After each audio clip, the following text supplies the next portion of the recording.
Hey everybody, Jay here with Parts Counter Guru of The Counter Show with my podcasting partner Keith over there on the side. We got an exciting show today. Keith, you want to lead us off, tell people what we got coming on? Yeah, so hey everybody, we've got talk around GM declaring that they will be carbon neutral in the next 15, 14, 13, I'm counting down years. Yeah. All right. Right. Yeah. We got a little bit of a Toyota blurb again. Maybe a tease, maybe not a tease. We're going to find out. We're going to find out. We're going to try to dig into that a little bit. I think that's it. They're that girl in high school that just likes to tease, man. That's that's starting to look that way. Yeah, Coca-Cola making an interesting new beverage. We'll get into that because you know.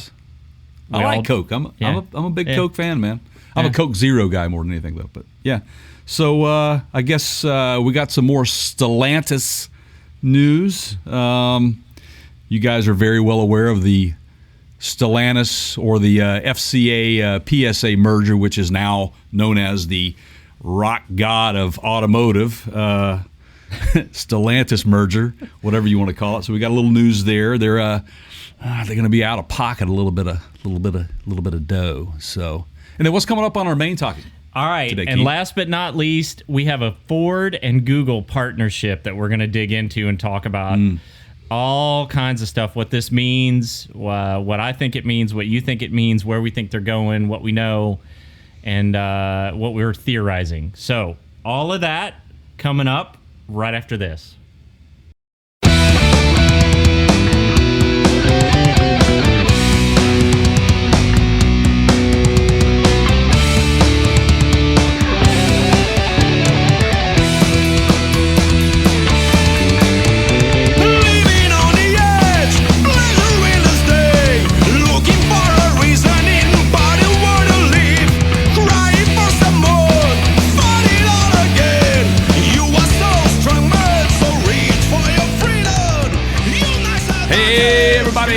Welcome into the podcast, The Counter Show. Wow, what a bunch of stuff to talk about today, Keith.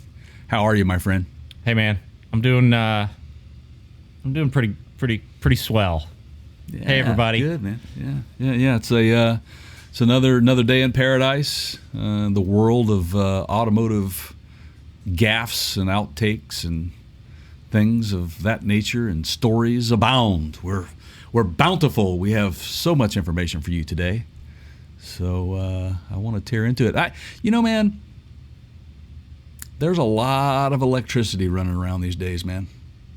A lot of electricity running around. And when I say that, I mean kind of like more of a feel in the air about the automotive industry on a number of levels. Wouldn't you say? I hate to say I told you so. Yeah. That's right, man. We're going to get into some stuff, like we already said, like you heard in the opening, that we're going to talk about the ever evolving and changing, like, I don't know, like it seems like every day there's more electric vehicle news going on, and the automotive industry is like, I don't know what to think of it right now. I don't know. Are they upside down trying to figure out which direction to go?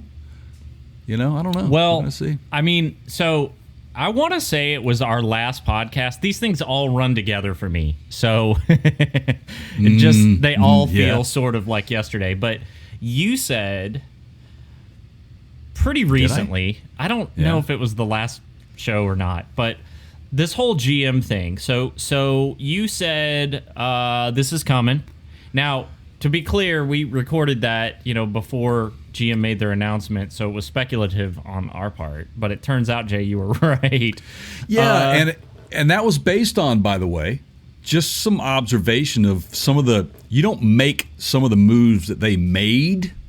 Yep. When we podcasted about that, unless you have an intent to really dive deep into it. But boy, we didn't see this one coming.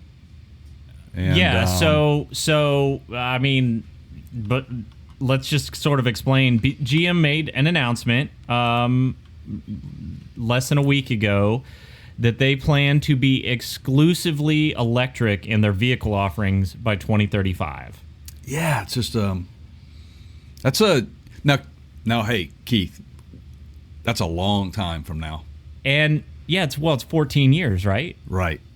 And then they want to be carbon neutral by 2040. So and I'm looking at the official GM News press release right here, and it's in their press release. It says General Motors, the nation's largest U.S. automaker, plans to be carbon neutral by 2040. The other news outlets picked up on the 2035 all EV side of this, and that's their headline. Right.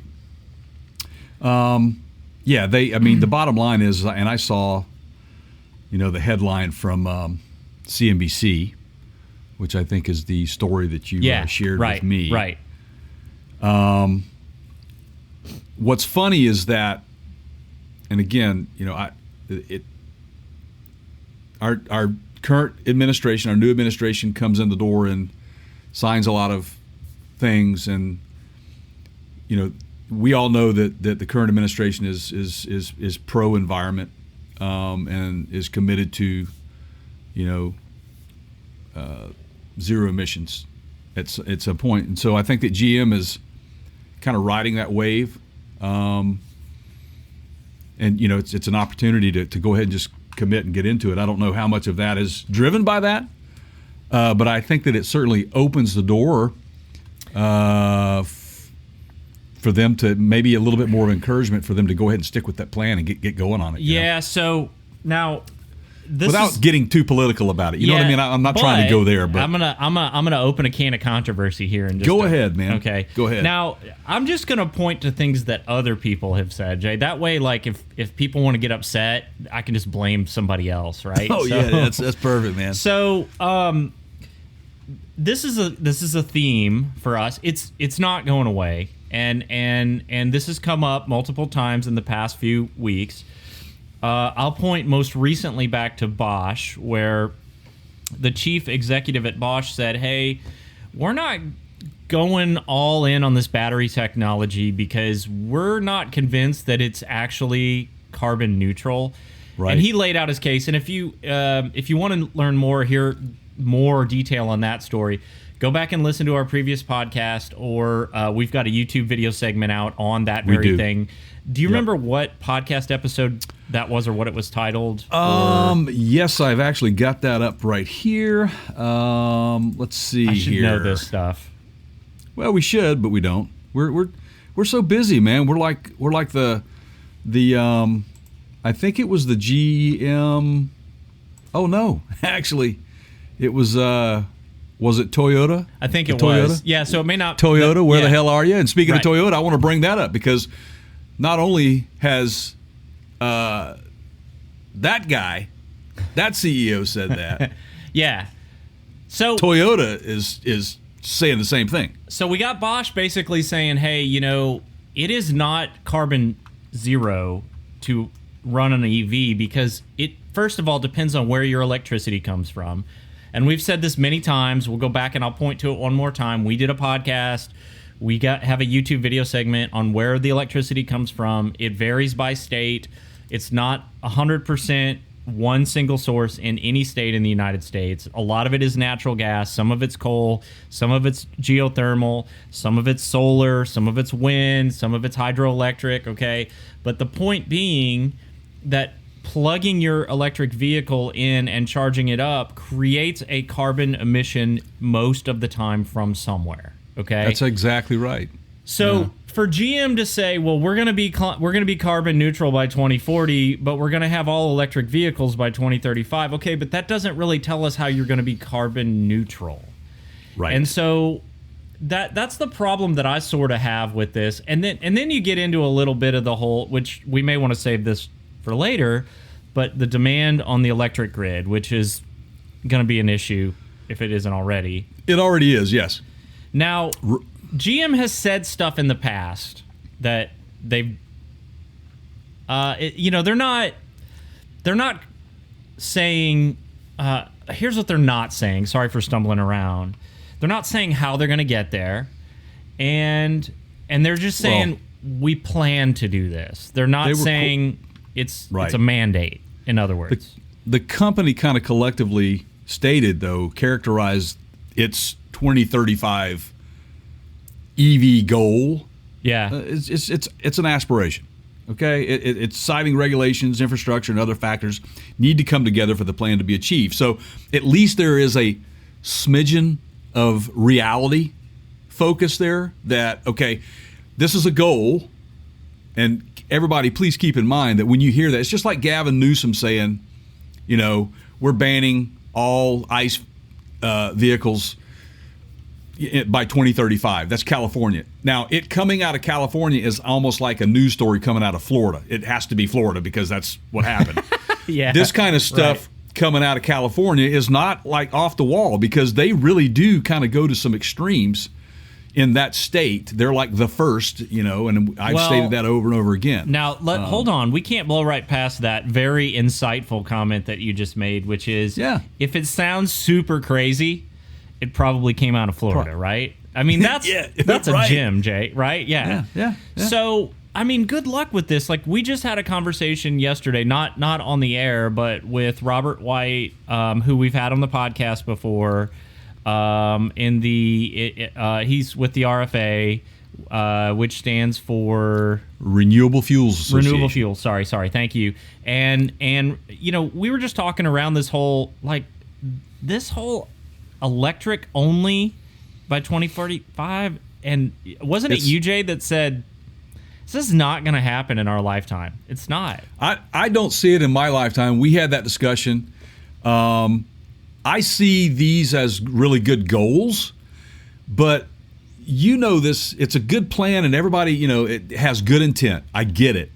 But I'm telling you right now that what they are speaking of today, dealing with the technology that they have on the table today, that it will be a completely different scenario by 2035 because the technology will have already changed. Right. So you have to take all of that into consideration. Batteries may no longer be a problem. So for somebody like Miss Cleo to come out and say, hey, there's not going to be any more gasoline engines in 2035, or there's not going to be enough electricity to power this stuff because of the battery.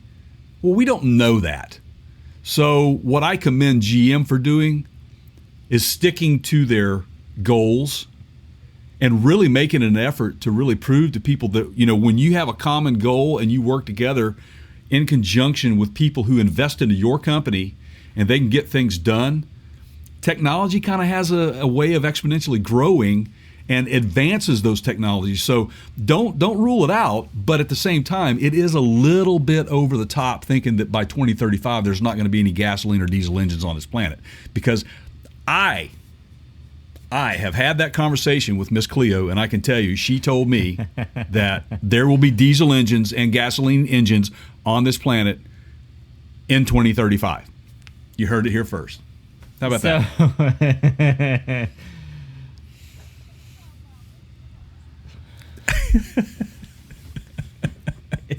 So I think the point is, and I think you're right, this is a good start. I'm going to use that one again and again. Get used to it, man. That's an oldie but you might want to turn it up for me. So. Was it down a little? You want me bit. I just do it on my own? What you talking about, Willis? Yeah, I can't do it like I heard Arnold it, I heard it, but barely. Yeah. But seriously though, I mean that's the truth, man. This is where it is that people need to not necessarily take it with a grain of salt. Pay attention to it because these are common goals. I mean, who would have thought that we'd have flying cars and Toyota's investing into them, man? I mean, there you go. I mean, it's happening. And maybe the better approach is to say, we're not going to go all in on one technology. We're going to keep our options open, but we are going to try to move toward some better solutions. That's kind of the theme of the day, I think. Today, what we're talking about, all of the subject matter is that. It's that. It's a moving target. It's a moving subject. It's just stuff, man, going on in this industry right now. But, the company did go on to say that the strong aspirations are important and inspirational, and I just kicked on that. But firm production plans and strong policies are what move the market and the climate. That was a statement made by a GM representative. Electric vehicles, including battery, electric, and fuel cell power vehicles, are currently a niche segment of the global automotive industry, estimated at less than 5% of sales by analysts. Keep that in mind, guys. That's 5%. That percentage will go up. And when we're talking about some things later on in this podcast, the main topic of the day, you'll see exactly where that's going to increase and how that's going to increase, why that's going to increase, and how impactful that's going to be on our, meeting that zero emission standard. So, and you're on a roll today. You're dialed in. We talk about it. We talk about it all the time. It could be because of the next story coming up. I don't know. All right. So, you want to just go ahead and roll right into that? Sure. You know what that one is? It's Coke, not the snorting kind. Right. Yeah. Just have a Coke and a smile, brother. Oh, are you kidding me? You showed up with one? Wow. I was not prepared for this. Live on the air. Oh, look at this. Live on the air. These things just got delivered to the store like 2 days ago. What do you do? You just this is where I have to wonder, is Jay, he's just going down to the county or the corner market and going, hey man, got any of that Coca-Cola, the new stuff with coffee? Right. And guys man, why have you been in here every day asking about this? Are you some sort of addict? So look, everybody's getting in the game of cold coffee drinks and stuff like that. I am not a fan of cold coffee, period.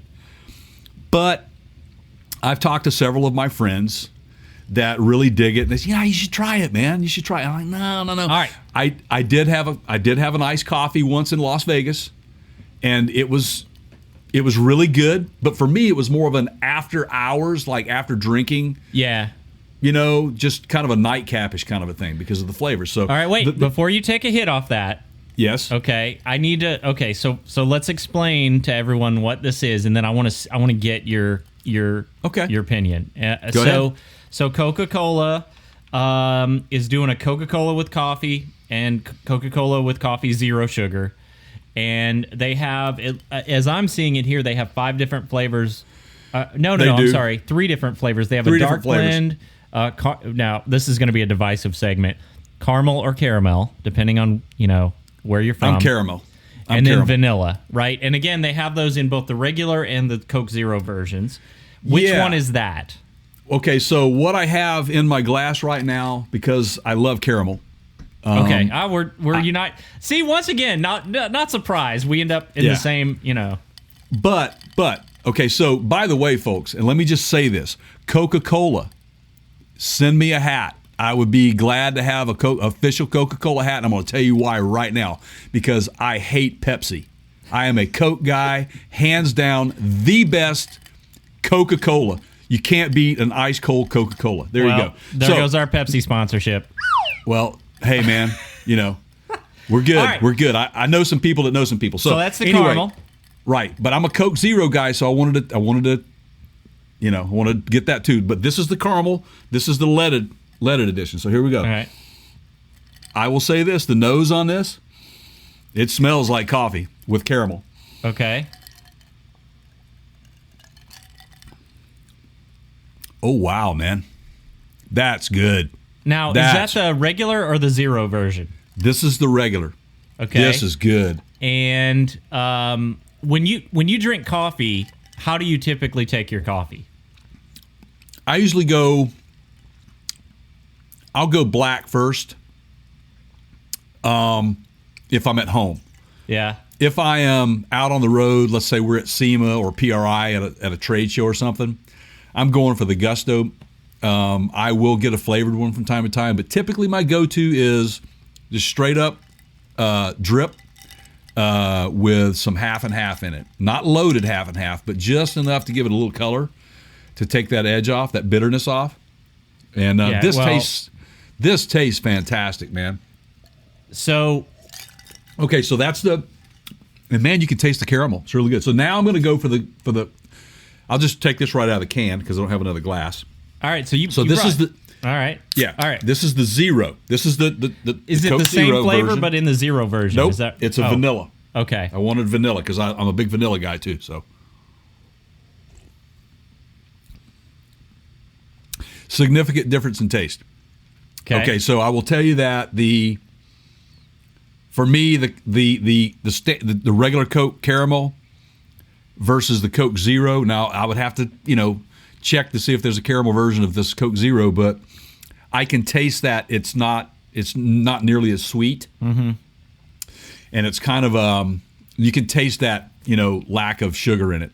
Yeah, which I probably would be more of a fan of. It tastes more like just a vanilla Coke to me. It doesn't taste like coffee at all to me. Interesting. All right. But the regular Coke caramel tastes like coffee, caramel coffee with Coke. It's fantastic. So they've done their research. Coke says more than, and this is actually coming from their website, their press release, more than 50% of Coca-Cola drinkers and coffee loyalists enjoy both beverages on a regular basis. So they know that people that drink one typically drink the other. That's it. And in the truest of American fashions, well, let's dump them together and see what happens, right? Yeah, well, that's it, man. And then this is a cool little publicity stunt. They teamed up with Walmart and who was this Drone Up, a nationwide drone services provider, to bring Coca-Cola with coffee and Coca-Cola with coffee zero sugar to the buzzworthy community. See what they did there? Buzzworthy. Yeah. Of Coffee County, Georgia. This happened on January 25th. So they dropped off some of these Cokes with coffee to residents of that. Yeah, and this is just the latest in their expansion of just outside of just straight up sodas. I mean, it's the latest creation of that. They just rolled out Coke Energy Cherry Vanilla Coke, Orange Vanilla Coke, and their zero sugar counterparts. So yeah, you can't just be, hey, hang on one second. Idea. Hang on. Oh wait, go ahead. Oh, I was just going to say, hey, Apple, pay attention, man. This is innovation. Apple. All right, hold your ears. Okay. Alexa, add Coca-Cola with coffee to my shopping list.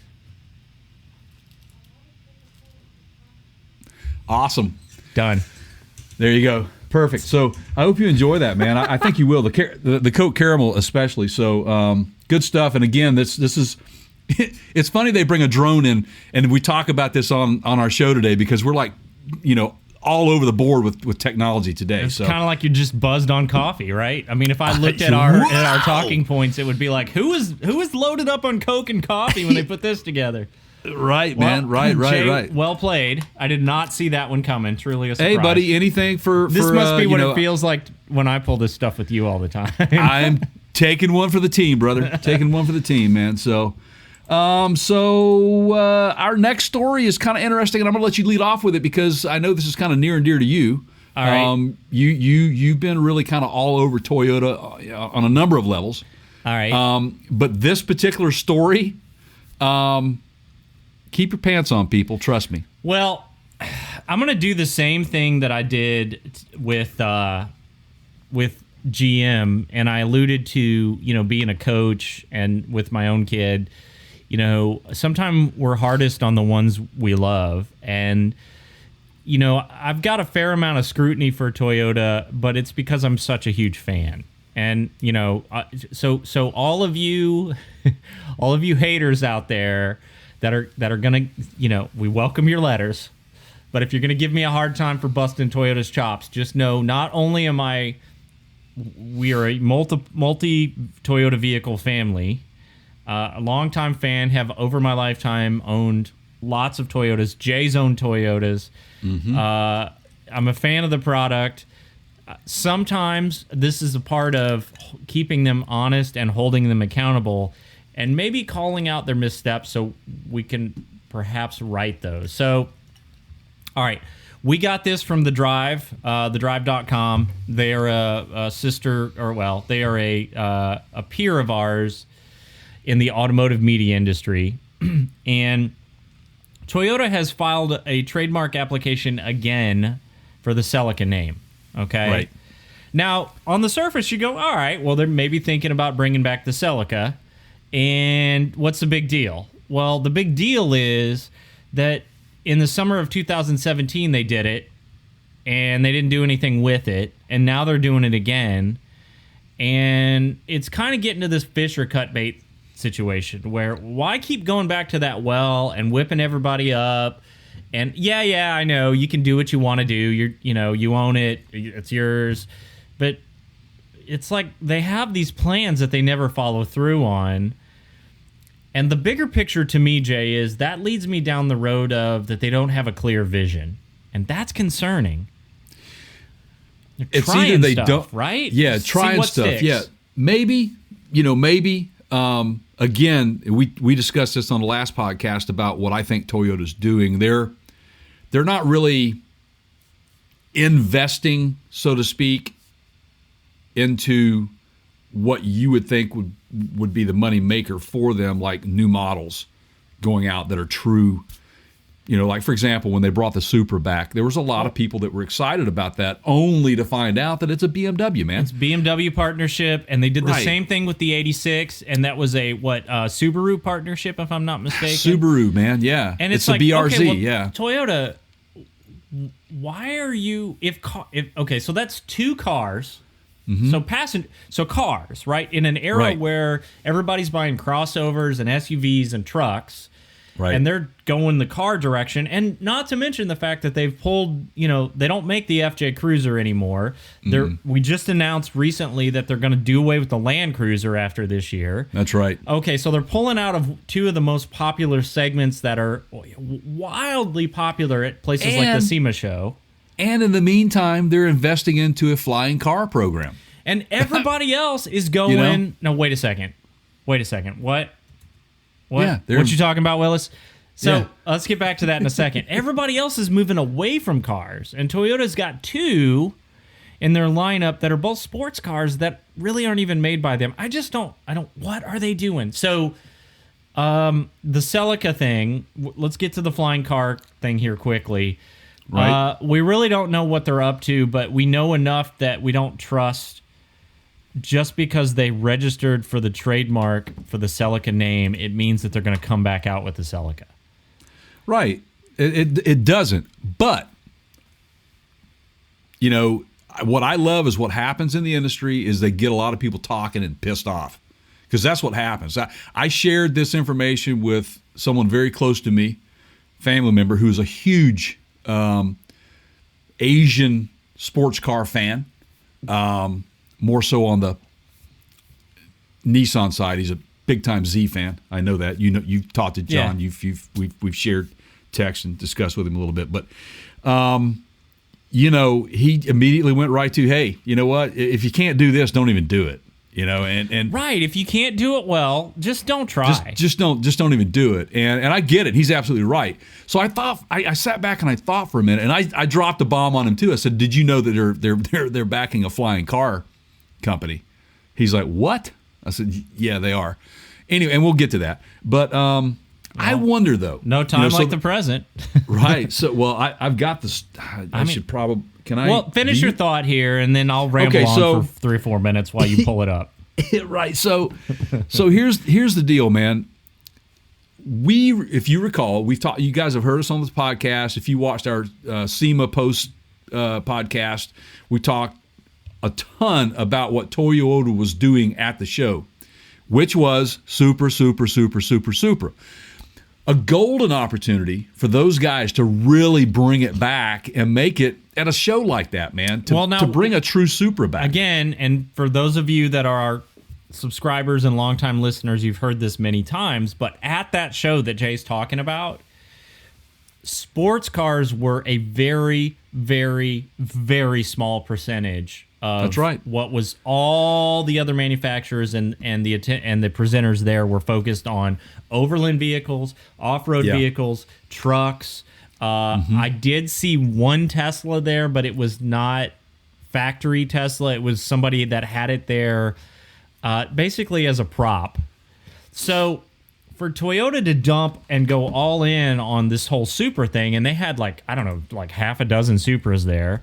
Yeah. I mean, it shows either they're completely out of touch with where the trend is today, or they're trying to buck the trend and do their own thing, which I respect. I mean, Toyota's kind of done that historically, but it just sort of feels like they're not aware. Is that? I mean, It's it's I don't know where they're putting all their eggs. It's the combined efforts of going all in on the Supra at the SEMA show and also removing things like the FJ Cruiser and the Land Cruiser from their lineup in the United States that makes me say this. Right. I mean, yeah. What the hell? If we could just please have you keep the Land Cruiser, bring the FJ back, throw in a Celica that's really a Celica, throw in a Supra that's really a Supra, and keep doing what you're doing with the Tacoma and the Tundra, I'd be happy. Now, I'm gonna let's case in point here, okay? If what's their name this week? Stellantis. Stellantis, yeah. Well, for now, yes. If Stellantis can bring back, although technically they were a different name when they did this, yeah, both the Challenger and the Charger, and see success with those, right, as passenger cars in a time when passenger cars are going the way of the dodo, okay? Right. Why can't Toyota do it on a Celica? Right. Absolutely. Right. I agree. All right. Yeah, you're absolutely right. So let's well, maybe they will. Maybe the Celica is going to be part of the flying car program. I don't know. You know? Yeah. Because where did I read this? What does Celica mean? Okay, so the word Celica, for those of you who are interested, it stands for heavenly. Okay. So maybe the Toyota Celica, that's where this filing with the PTO, this trade name, and just to hold on to that so they can throw it up on the side of that aircraft. All right. So I saw your smoke signal. You covertly held your phone up there for me to look at my phone, which meant check my. Now this dates back, but yeah. This dates back to the end of last year, or late last year. But at the same time, it's all relevant. runs together at this point, Jay. I mean, it was practically yesterday. So what this story is, and this is the truth, man. They're backing a company called SkyDrive. Mm-hmm. It conducted a public crewed test flight for its flying car after years of work. Looks more like a Cessna airplane cockpit than a car. All right, but does not look like a drone. We'll post pictures up on mentioned on the podcast. Yeah, it's just pretty cool looking. Go to parts. I would buy one, man, but I can't even fly a drone, dude. Well, they got to have a certain level of automation, and here's why I say that. Now, this is if you think back to the future. This is you'll VTOL, vertical takeoff and landing. Yep. This is if you think of a drone. If you think of the DeLorean after Doc Brown modified it for the second movie where it could fly. It hovers. It takes off vertically, takes off straight up, and then lands the same way, like the Harrier jet did. Okay, or like drones or helicopters. Vertical takeoff. I love and those landing. things. When I was in the Air Force, Keith, I was over in Europe. The British fly those things. They have a lot of Harriers in their inventory. Yeah, I used to get up close and personal with those things at takeoff and landing. It is just the coolest thing. That is one of human mankind's modern just inventions that it just blows me. It's a marvel, man. To me, I love it. It's pretty cool. Anyway, sorry. No, I completely. Yeah. So that's fascinating. They're gonna have to have a certain level of automation in there so that the non-pilots of the world are able to operate these, and that's a whole other issue. Is we have here in the United States we have the FAA, the Federal Aviation Administration, but there are criteria that you have to go through to be a certified pilot. You can't just fly a plane. You can't just right. It's like a driver's license. Right. So if you're gonna whether you call it a flying car or whether you call it something else, if it's taking to the air, you're gonna have to have a level of certification on that. And even if it's mostly automated, you're still gonna have to have a level of certification on that. Right. Which, yeah, no doubt about it. And can you imagine being an air traffic controller with that crap flying around? Nice, man. Yeah, this is it. So, hey, guys, so we've talked a lot about electrification, what Toyota's doing, and I'm gonna kind of lead into that from this Toyota story, which is we know that they've been working on, working with Hino, the Hino Toyota, the fuel cell stuff. Okay, so, and I had this conversation about the electrification of the automotive industry, and again, where's all this electricity going to come from is the biggest question. And honestly, I think really to get to that carbon neutral goal that you're trying to get to, I think that you cannot exclude fuel cell technology. You cannot exclude it, because I think that in combination with electric vehicle is the ticket, is the key. If we can harness that and make it affordable, then I do think I see that becoming more of a reality than all electric in a shorter amount of time, and being truly carbon neutral. Because if you can do that, then guess what? You can reduce carbon emissions from producing the electricity. There you go, right? Am I right? 100%. So there you go. Yep. So I mean, this is it's an interesting. Is that what Toyota? We said this on that podcast. Is that what Toyota's up to? Have they just totally abandoned all this other stuff and they're going fuel cell technology? Yeah, they're spending a bunch of money on R&D on stuff like this, but it's just where is it all going? Hopefully they have some big. And let me just give a couple specs on this. But before I do, let me posit the question to you, Jay. You think about this, and then I'll read the specs on the flying car, and then we'll come back for your answer. Okay. If you had to choose from the Toyota of, let's say yesterday, I don't want to say today, because they've announced the end of the Land Cruiser. Mm-hmm. So the Toyota that we know and love, meaning a Toyota that makes off-road and overland vehicles. Right. Or the Toyota of tomorrow, where you get your flying car, but you can't have both, right? Right. So you can have flying cars and maybe a Celica, or you can have off-roading. Which would you choose? Don't answer. Don't answer. Okay. So this is the details on the car, and then we'll get back to Jay's answer. Toyota-backed SkyDrive is what they're calling it. Mm-hmm. Conducted a public, and it was a manned flight, as my screen literally just went dead on me. And then I got it. And then it's a startup type company, right? Mm-hmm. They flew the vehicle around a Toyota test field in the city of Toyota, of course, right? Right. With a pilot at the helm. So it was not autonomous, all right? Mm-hmm. And they're calling this vehicle the SD, like Sam David-03. And it's the smallest today vertical takeoff and landing vehicle in the world that can be manned by humans. Right. Meaning, you can have a drone that's vertical takeoff and landing, but nothing that's manned. Okay.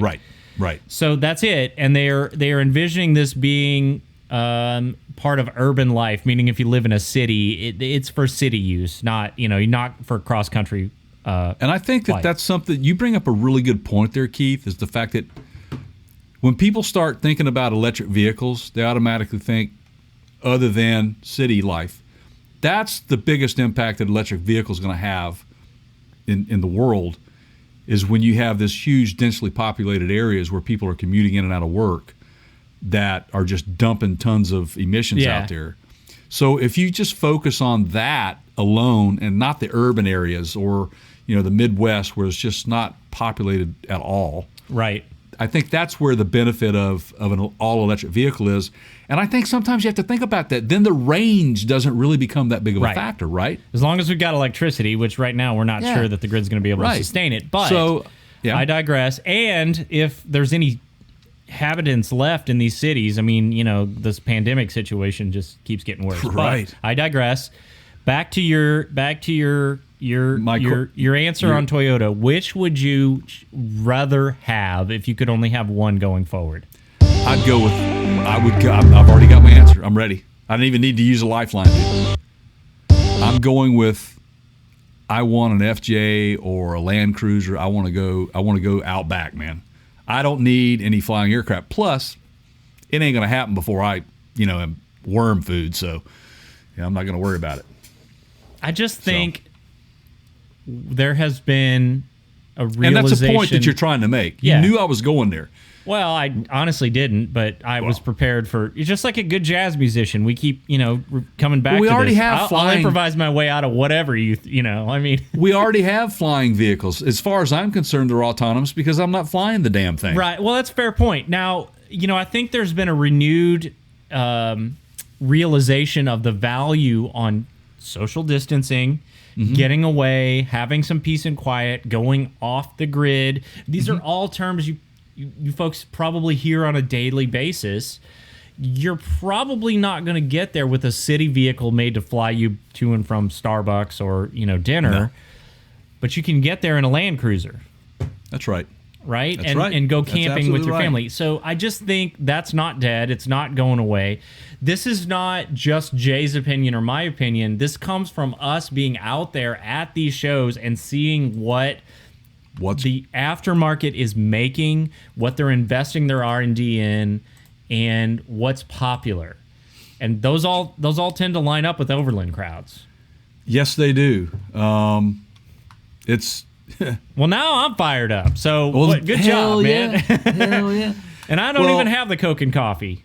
Yeah. Are you going to drink both of those today? No, dude. I'm starting to get a little edgy here, Yeah. so be careful. Woo! Okay, so do we want to? Yeah, buddy. So we need to talk about our good friends over at Stellantis, don't we? Yeah. So- Once again, I think we're going to be talking about these guys every week for a while. Yeah, I think so as well. And just when you thought it was a done deal and, Yeah. and they were out of the news and they were going to have this new fleet of types of vehicles coming out. Okay, so maybe you guys know this, maybe you didn't know it. I don't know. Maybe you followed it. I was like not vaguely aware, but I was aware enough to know that there were some issues behind the scenes going on. They did a good job of keeping it out of the public eye for a good while. And that's sure part of did. the reason most people don't know about it. Yeah, and I have some theories on why they're probably going this route, and that'll bleed into the next story, our main topic today. But Stellantis, just so you guys know, Stellantis has agreed to a $30 million fine settlement with the federal corruption probe that was going on over FCA between them and the UAW.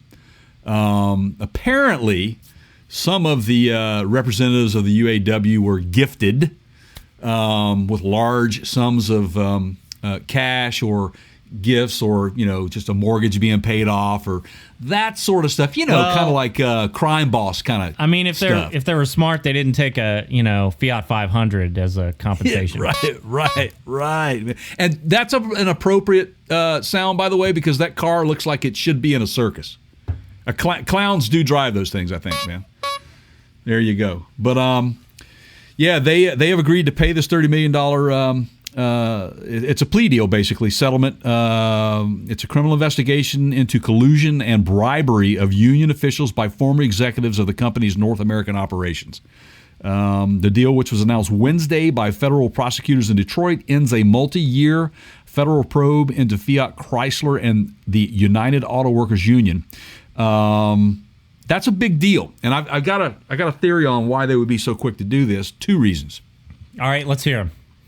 First reason is it doesn't make sense for Stellantis to have that hanging over their heads after such a merger with such a couple of big groups. You've got to get, if you're going to stay in the game, you don't want to be marred with legal stuff going on.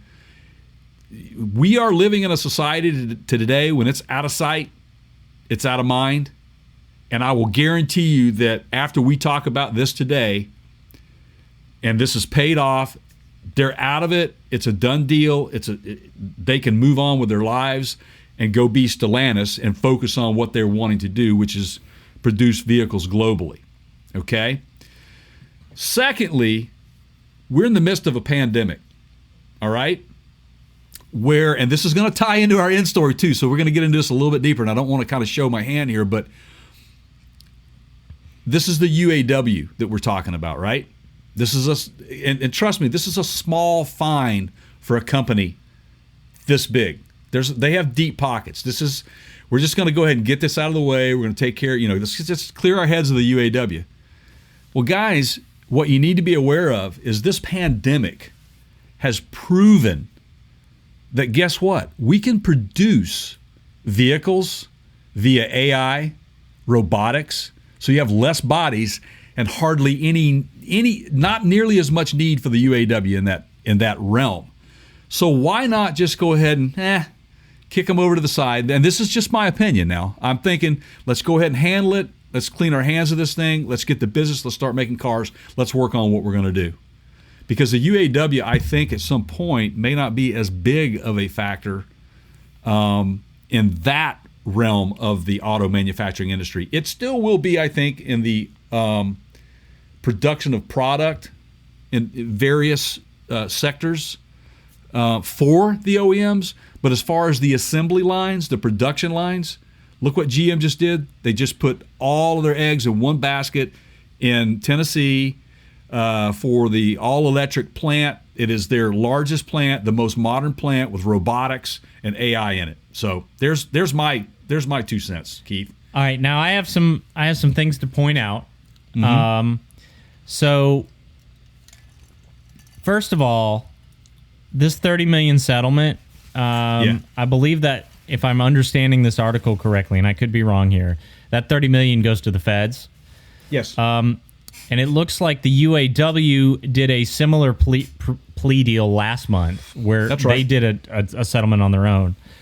So the feds are getting they're benefiting considerably. The federal government is from this. Right. The thing that concerns me about that is if you're paying money to make a problem go away, is the problem really going away? The investigation stops, I'm assuming, with the settlement, and they promise to not do it again. But is it? Are we just taking? Is it? We're happy to have the money, so we'll go away kind of nonsense? And again, remember, I mean, the UAW is what it is. They've been around forever. Okay. The UAW is what it is, but it's a company like Stellantis, who is newly formed merger, that needs to start off on a good foot if they're going to be, I get that, but how does writing a check to the government for $30 million really change things? Except that the government now knows they can come back and get money from that well. Well, you bring up a valid point, and again, I'm not saying I'm right. I'm just I'm just speculating that I think that there is a tie to both of that. They're new. It's so they said settle and let's get this off. Let's get this. Let's get this. We need to concentrate on the business of the day. So these guys at PartsCounterGuru.com aren't talking about it and putting it on YouTube and drawing attention to it, stuff like that. Yeah, right? There you go, man. Yeah. Okay. Keep them out of the news. Did you know that there is a similar investigation going on with Ford right now? And there was one going on with GM, but they have removed GM from that scope. I did. I read that in that. So Stellantis is not alone in this whole UAW corruption probe. Yeah, they are not. It's kind of interesting on a very small scale. You can kind of liken it to, the pay your kid into college scandal that just recently happened. Right. Yeah. And I think that you slap some hands to say, hey, you can't do that. Right. And move on. And I think that's, I think that if, you just deal with the consequences and move on. Will they learn from it? I don't know. But again, I think that we're in such an evolving environment in the automotive manufacturing industry that I don't know if the impacts of that stuff occurring is going to be much of an impact in 10 years when auto manufacturing may be a lot different than what we see it now, less human beings. Because we talked about that, because we're in a world of pandemics and stuff where we have to socially distance. We don't know if we'll ever go back to that, side by side on an assembly line type environment again. Right. I mean, they are practicing social distancing, but it's half the workforce or a portion of the workforce that they had. Right. And shifts are down. So yeah, I think it's it's worth that conversation of maybe that all ties into it as well. I don't know. We'll see. Time will tell, but that, again, just understand that that's $30 million to you and I is a lot of money. It ain't that much for those guys. You know? It ain't that much. But the feds like it. Yeah. That'd be some of that stimulus money coming out, man. I don't there know. you go. That's just what I was thinking. They're loading them cards up, man. Hey, can we get a deposit? We need a little bit over here, man, for we can load those cards up. Get this stimulus out, man. Yeah, I don't know. Again, we're not a political show. I don't want to get political, but I'm just saying. It's an interesting theory. Yes, it is. Tune in next week when yeah, right. When Miss Cleo is on, yes. Right. Yeah, if I were a better sidekick, I'd do the Miss Cleo impersonation, but I'm not going there. All right. So Ford. Our friends at Ford.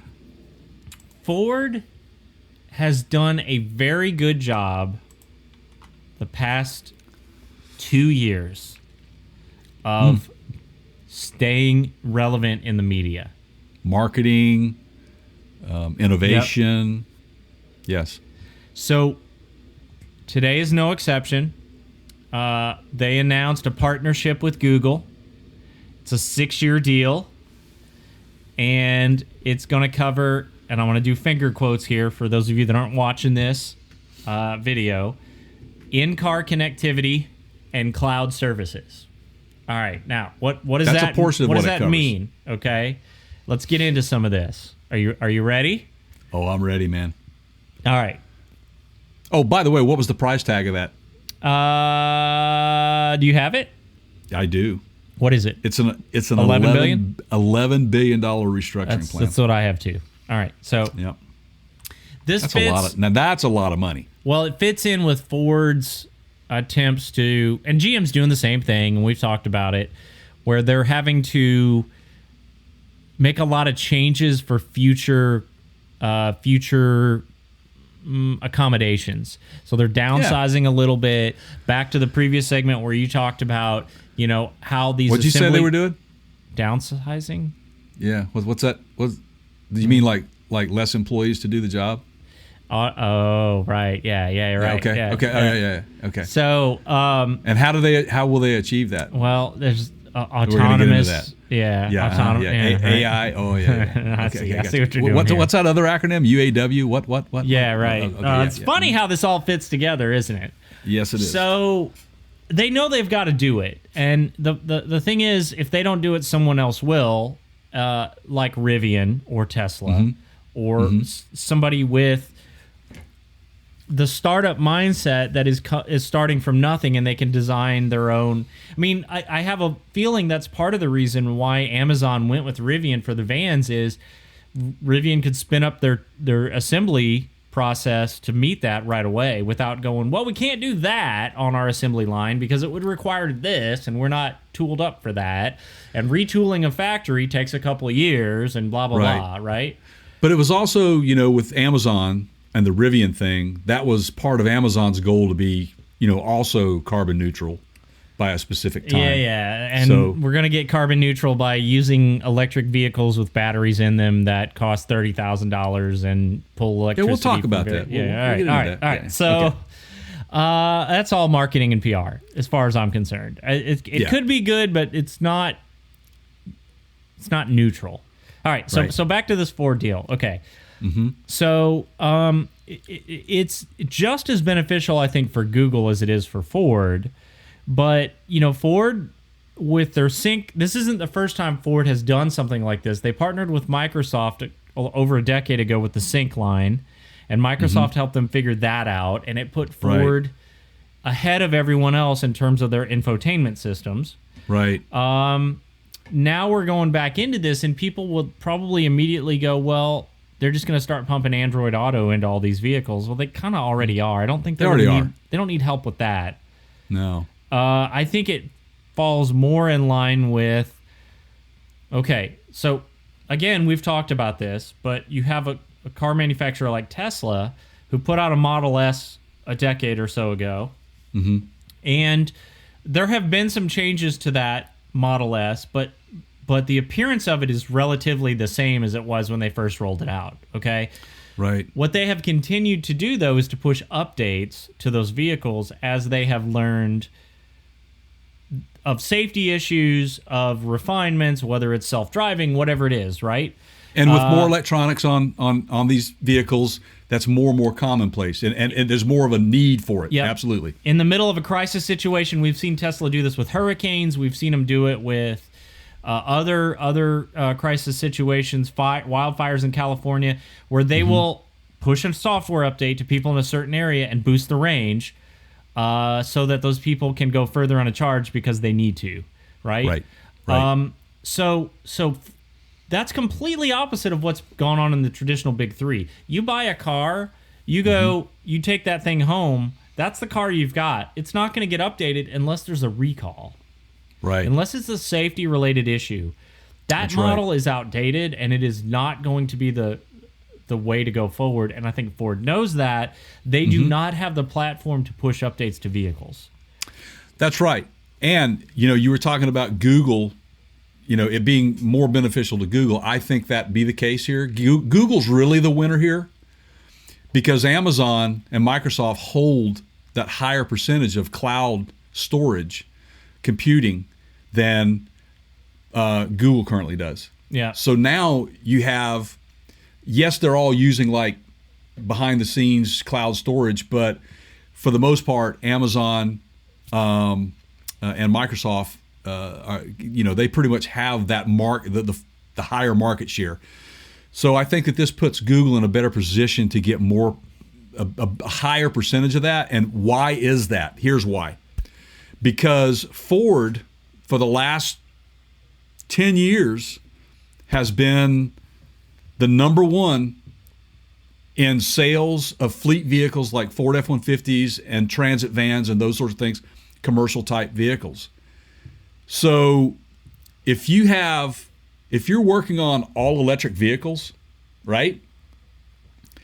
And you're looking to expand on that by pushing all those electric vehicles out to your fleets, like we've heard about. There's the E-Transits coming out. We got the electric F-150 coming out. If you're going to try to get to be carbon neutral, and again, this ties into big cities like fleet vehicles, like construction companies that can go to a work site, man, and potentially power some of the stuff that they have without having to run power or get, you know what I'm saying?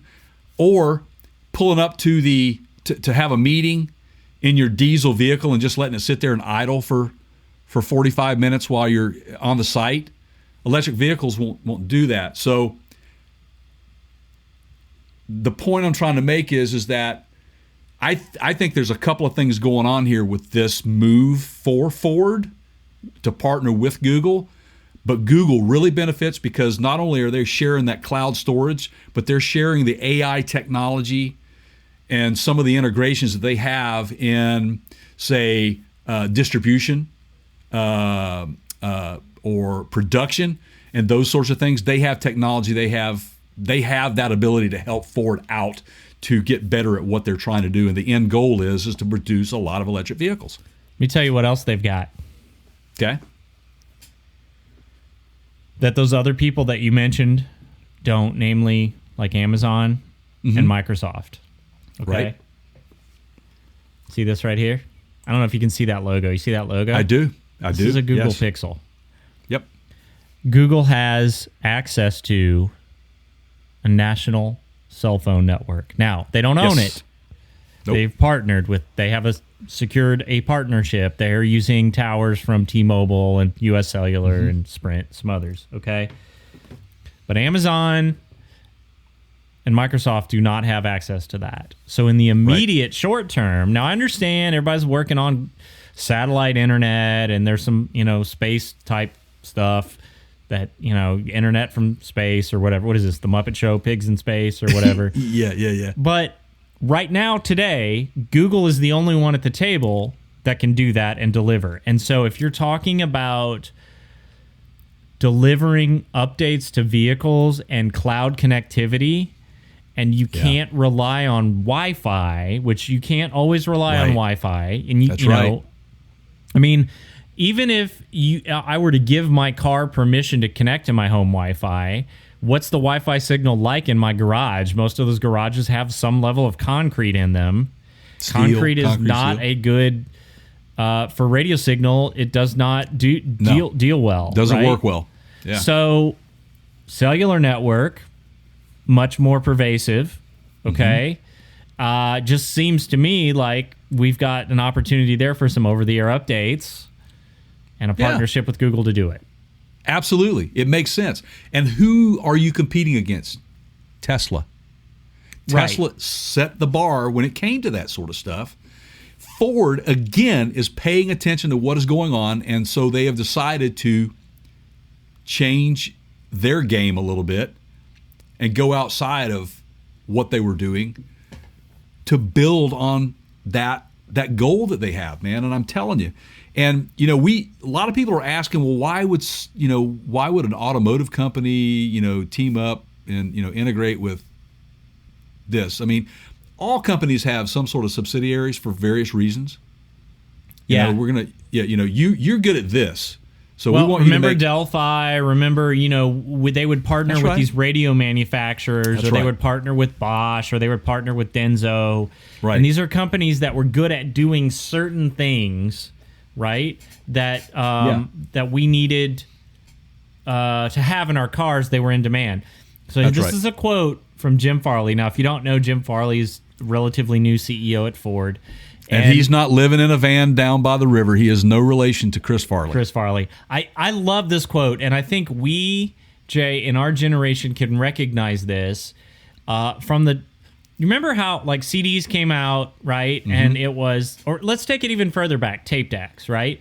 Like, they had 8 tracks in cars, okay? Yeah, I had 8 tracks. Okay. I had 8 tracks, man. Then, I had cassettes and then CDs. And then the Sony Walkman comes out, and everybody's trying to figure out ways to get tapes to play in your car. And they had FM modulators, and they had all these elaborate, Then it's on to CDs, and we get this whole, now we have this better sounding digital music format, but the car manufacturers were, 4 or 5 years behind? I mean, really, before I started to see factory CD players in cars, it was 4 or 5 years after the trend took off. And they had CD Walkmans by that time. And you were doing the same thing. You had your Walkman sitting on your dash, and you had like a tape adapter that you were trying to put in the tape deck and make it work. And then the iPad came out, or the iPod came out, and it was the same song and dance again. We were back to like FM transmitters to try. Okay. So here's the quote. And this tells me that Jim Farley is aware of that problem, and they are trying to make it better. This is what he says. One of the most important parts of our strategy is to partner. That means we have to get out of the business of doing generic things that we do not add value, like navigation systems and a lot of the in-car entertainment experience. Amen. Exactly. You are not going to win on the infotainment system against Apple, Google, Microsoft, whoever's been making computers for 30 years, okay? Hey, Apple, are you paying attention to some sort of chip manufacturer? Okay. They're more interested in the new noise-canceling headphones that, But, exactly. But you know what? Or the $700 wheels. But so... So he said we were spending hundreds and hundreds and hundreds of millions every year. That's three times the hundreds, whatever that translates to. Keeping up with basically a generic experience that was not competitive to your cell phone. Yep. Right. You guys were always going to be behind the curve on electronics, so you're smart to not try to do it in-house. Exactly. And why? And it's exactly. And so you team up with someone, you partner up with someone like this, okay? And if you look at, their parent company is, what is it, Alphabet Inc.? Yeah, is that for Google? That's correct. For Alphabet. Google, right? Yep. So if you look at the list of subsidiaries under their parent company, you have Waymo, okay? Autonomous driving. My son can tell you all about that. Yep. Right, absolutely. So they're going to leverage that. They will. Yeah. You have DeepMind, artificial intelligence. You have Google themselves, Google Fiber, internet services. Okay? You have Sidewalk Labs, which we've talked about. Yep. Google Fi Those is also, that's the cell phone side of Right. Google's offering. So I'm telling you, man, what you are seeing is Ford going, and they're smart to know that they can't compete with that. They can't compete. They don't have the resources to do it. They have to rely on somebody else. So it's so smart for them to go in here and team up with these guys. Which is exactly the reason that I said it was risky for Apple to develop their own processor chips, because Yes. they were having to spin up their own internal departments Yep. and resources to do that. That's another podcast, which we've already covered, but it is the same philosophy. And It here is the you same have- philosophy. You have Ford going one way and doing things with partnerships, and you have Apple going the absolute opposite way and going, no partnerships, we're doing this our own. That's right. That's right, man. And Ford's going to end up winning big time with this, man, I think. And again, I think it's just it's a win-win for both companies. And again, Google's going to make out like a bandit with the percentage of cloud storage out there because of the fleet vehicles, man, under the Ford company badge. Now, I have a prediction, Okay.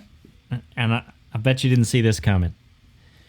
But this is the shift, the market shift that I think you're going to see.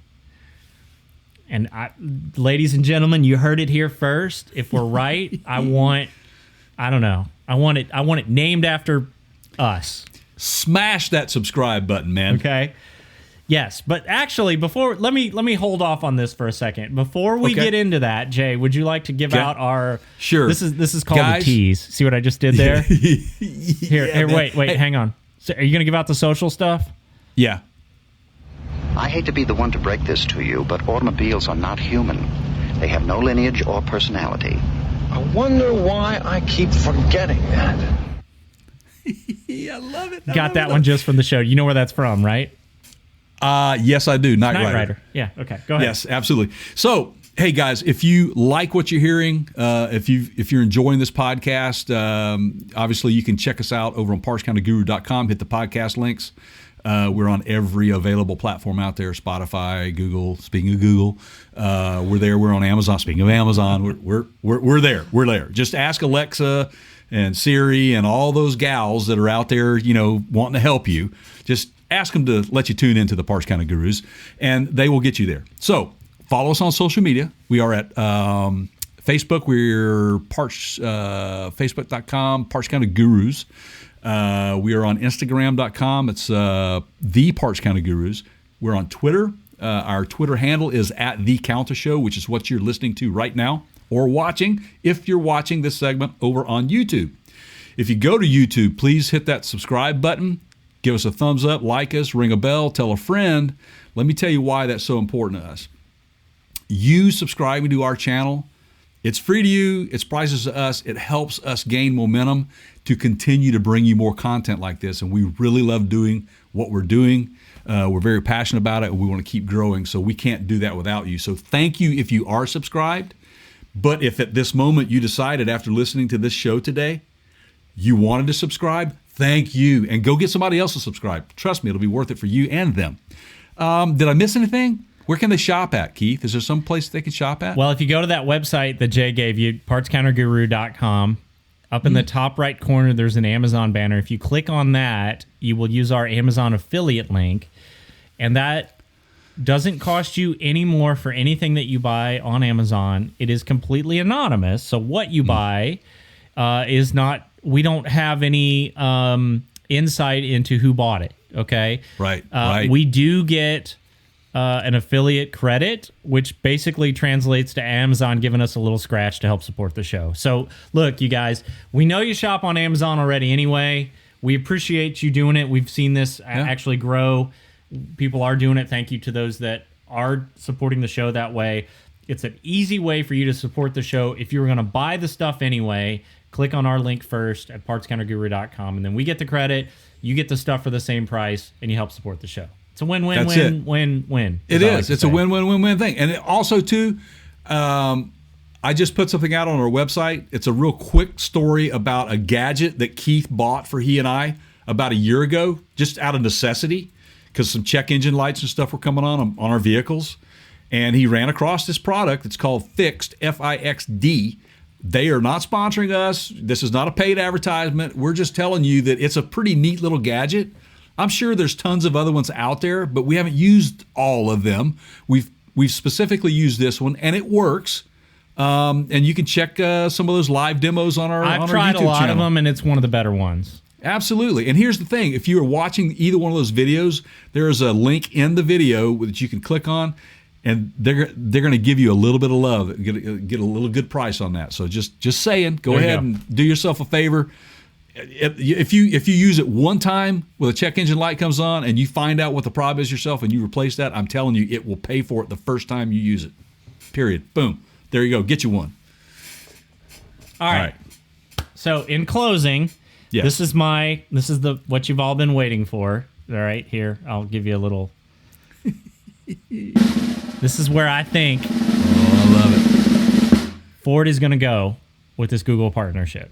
Okay. Okay. So we've talked about planned obsolescence. Everybody knows what planned obsolescence is in the automotive industry.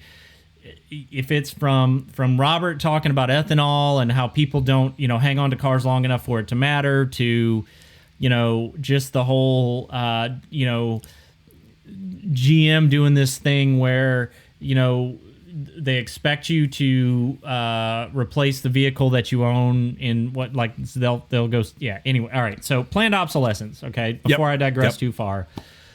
So the problem that the current model has right now in the auto industry is that if they sell you a great car that works for 15 years, like a Tesla, okay, which people tend to hold on to those longer, they hurt the revenue model because it affects future sales.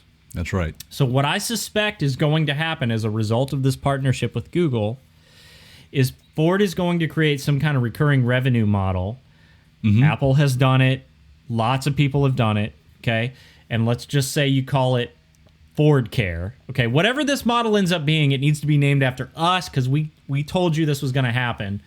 But they're going to basically allow you to sign up for a regularly recurring charge, whether that's yearly or monthly, okay? And let's just call it Ford Care. And with Ford Care, you get updates pushed to your vehicle. When they release new software, whatevers, you get those. If they release new features that are enabled by software, you get those. That will offset the cost that they need to sell new vehicles. And as a real benefit to Ford, and this goes back to your whole cost of production, it doesn't cost them as much to see a return on that revenue because they've already sold the vehicle. So they don't have to build a new vehicle to sell you. They can keep making money on the one they sold you 3 years ago. Okay? That's right. Yeah, That's it where I makes see this complete going. Now, sense. there's good and bad to that. The bad is, you're paying... There's an added cost to that car that you just drove off the lot that you didn't have on the one you bought last time. The good is maybe you get longer life expectancy out of that car and the total cost of ownership goes down because now once you have it paid off, if you financed it, you can still use it and get new features out of it. I don't know, but I smell this coming. I can just tell you right now we're headed in that direction. And funny thing is, man, is GM started all this stuff with OnStar, Yep. right? I mean, got to give them credit for that, right? I mean, that was one of the first integrated type systems like that. And I agree with you. I think you're gonna have a package plan. I said this in a podcast a year ago. It had to be over a year ago. You're gonna buy a vehicle and you're gonna get a phone with it, man, because Or some sort of communication device. some sort of communication device. Right. Absolutely, because that's where we're at. That is where we're headed. I'll find an example. I get a phone call. Well, not a phone call, a Google Duo call, video call. For those of you who don't use Google Duo, it works quite well, actually. It's like Apple FaceTime. Yeah, or, absolutely. It's a video works really messaging. well. Yeah.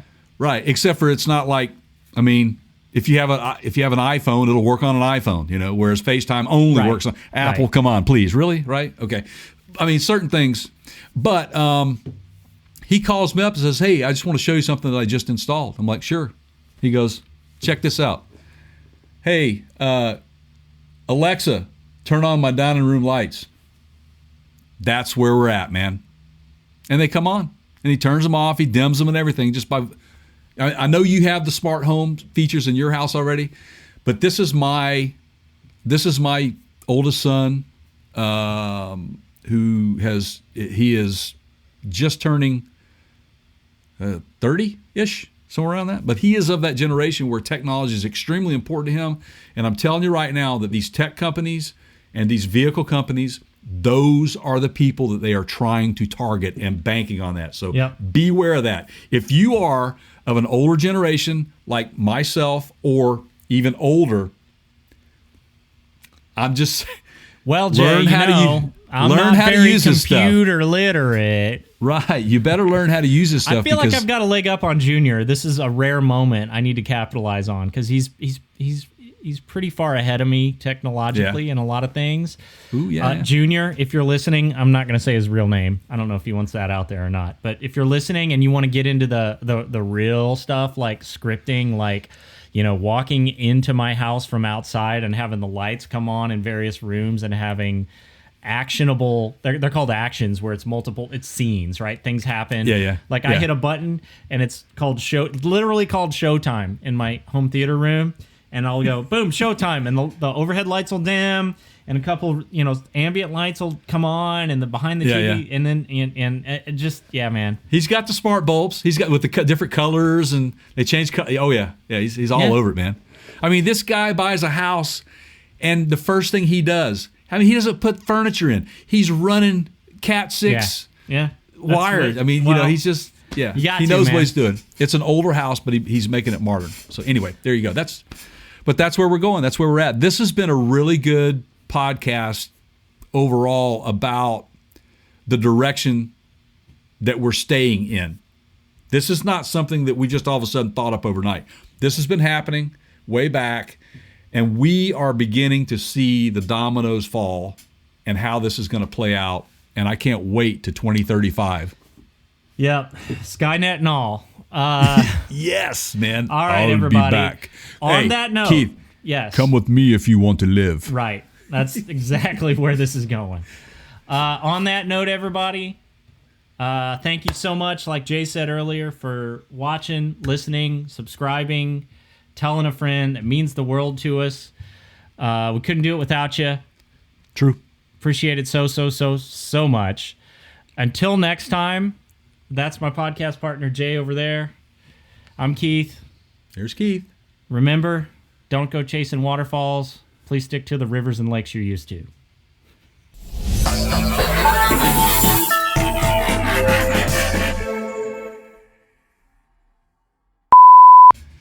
Hey, everybody. Jay here with Parts Counter Gurus from The Counter Show and my podcasting partner, Keith. We're going to give you a little update on what we're going to have on the show today. Start us off, Keith. What we got?